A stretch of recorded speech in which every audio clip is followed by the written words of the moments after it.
현재 인도네시아가 석탄 수출 규제에 이어 다른 광물까지 수출 규제를 강화하는 등 전 세계적인 파장을 일으키고 있습니다. 이는 KF21 사업에도 영향을 끼칠 것으로 예상되는데요. 인도네시아가 KF21 개발에 대한 분담금을 현물로 지급하겠다면서 언급됐던 파묘까지 수출 규제 대상이 된 것입니다. 여기에 인도네시아는 이런 수출 규제를 국제기관에 제소해도 소용없다는 식으로 적반하장으로 나오고 있어 그 논란이 더욱 커지고 있습니다. 그런데 인도네시아에게 충격적인 일이 벌어졌습니다. 한국 정부가 KF21 관련 신무기를 공개한 것인데요.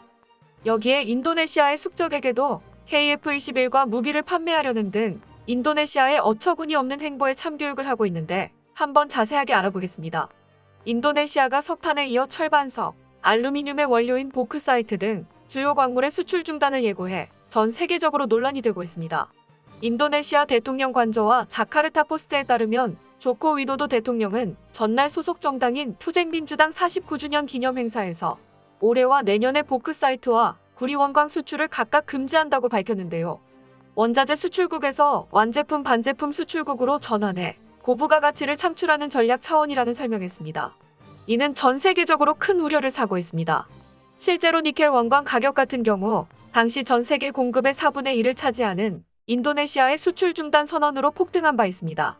다급해진 배터리 생산업체들은 주 원료인 니켈을 확보하기 위해 인도네시아에 공장을 짓는 등 직접 투자에 나서기로 했는데요. 한편 인도네시아 정부가 일본과 은밀하게 내통한 것이 드러났습니다. 아리핀 타스리프 에너지광물자원부 장관은 하기우다 고이치 일본 경제산업상과 화상회담에서 지난주 발전용 석탄을 확보했다며 조만간 석탄 선적 체계 관련 결정을 내릴 수 있길 바란다고 밝혔습니다. 이런 대화가 오간 후 인도네시아에선 총 37척의 석탄 운반선이 출항했는데요. 하지만 그중에 한국으로 들어오는 석탄 운반선은 고작 3척입니다. 선박에 실린 석탄 물량은 모두 572만 톤으로 이 가운데 한국핵 물량은 중부발전과 남동발전에 공급할 각 8만 톤과 포스코에 공급할 7만 3천 톤이 전부였습니다. 반면 나머지는 몇몇 국가들이 있지만 일본 비율이 많이 차지하는 것으로 알려졌는데요. 인도네시아 정부의 정확한 의도는 판단할 수 없지만 일각에서는 KF21 관련 분담금 납부를 또 미루거나 거부하는 움직임이 아닌가 하는 의혹을 제기하고 있습니다. 실제로 조코이 인도네시아 대통령은 파묘와 석탄 수출도 단계적으로 축소해 갈 것이라고 여러 차례 예고해왔는데요. 문제는 인도네시아가 KF21에 대해 현금으로 분담금을 지급하는 것이 아닌 현물로 지급하겠다는 의사를 밝혀왔는데 그 현물이 바로 파묘였습니다. 파묘가 아니더라도 천연자원, 원자재 등을 이용할 수도 있었지만 인도네시아 정부가 최초의 석탄을 수출 규제한다면서 이후 점차 그 영역을 넓히는 것이 인도네시아는 어떠한 방식으로도 KF21 분담금을 지불할 생각이 없어 보입니다. 한국과 계약이 이루어진 상태에서 인도네시아가 이렇게 수출 규제까지 하는 것에 대해 오히려 적반하장으로 나오고 있는데요. 조코이 대통령은 이런 정책과 관련해 세계무역기구에 제소당하는 것이 두렵지 않다며 자신들은 떳떳하다고 말하고 있는 상황입니다. 이런 와중 인도네시아에 청천벽력 같은 소식이 전해지는데요. 한국이 KF21 관련해서 신무기를 공개한 것입니다. 정부 관계자는 13일 한국형 전투기 KF21 보라매에 장착할 극초음속 미사일 개발을 합동참모본부에 요청해 이르면 올해부터 개발에 나설 예정이라고 말했습니다.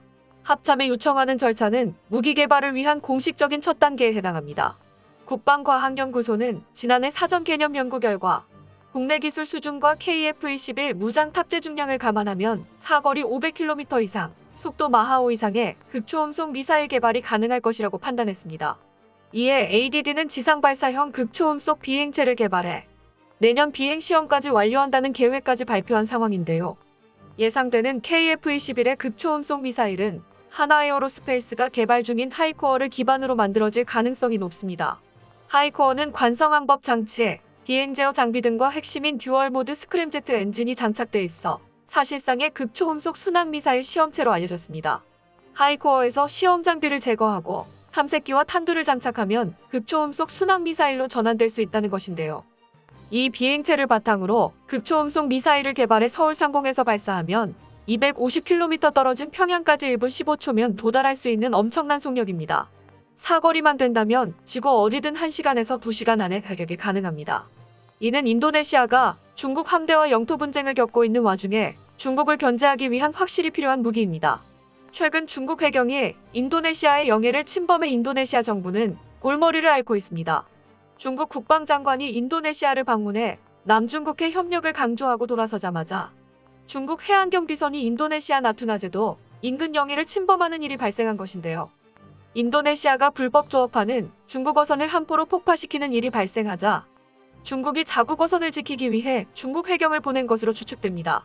실제로 인도네시아 해경 대변인은 중국 해안경비선은 중국 해역을 순찰 중이라고 주장했다며 인도네시아의 배타적 경제 수역이라고 말했음에도 움직이지 않고 버티다가 14일 정오께 우리 해역을 떠났다고 말했습니다. 여기에 해저 자원에도 영유권을 주장하면서 인도네시아와 협력하겠다는 중국의 태도는 완전히 인도네시아를 기만하기 위한 것으로 보이는데요. 중국의 뒤통수의 남중국해 내에서 인도네시아와 중국의 갈등이 점점 더 심화되고 있는 와중 마땅한 무기가 없는 인도네시아로서는 손 놓고 지켜볼 수밖에 없는 상황입니다. 하지만 인도네시아가 KF-21을 보유하게 된다면 상황이 또 달라집니다. 한국군은 KF-21에 공대공 미사일 2종과 공대지 폭탄 9종, 공대지 미사일 1종 등을 탑재할 예정이어서 극초음속 미사일과 초음속 미사일을 추가로 장착할 경우 족집게 타격이 가능할 것이라 발표했는데요. 사실 한국이 이렇게 신무기를 공개한 것은 인도네시아를 의식했다기보단 주변국들의 도발과 미사일 개발 소식 때문에 불안해하는 국민들을 안심시키고자 공개했지만 인도네시아가 더 동요하고 있는 것으로 보입니다. 문제는 인도네시아의 최근 행보 때문에 한국이 점점 인도네시아를 밀어내기 시작해 인도네시아는 난리가 났습니다. 바로 한국이 말레이시아에 전투기 판매가 눈앞에 있기 때문입니다. 한국항공우주산업이 말레이시아 공군이 추진하는 18대 경전투기 사업에서 유력 후보로 등극했는데요. 최근 업계에 따르면 카이의 FA-50은 이탈리아 레오나르도 M346기와 함께 말레이시아 공군의 경공격기 구매 후보자로 떠올랐다고 전했습니다.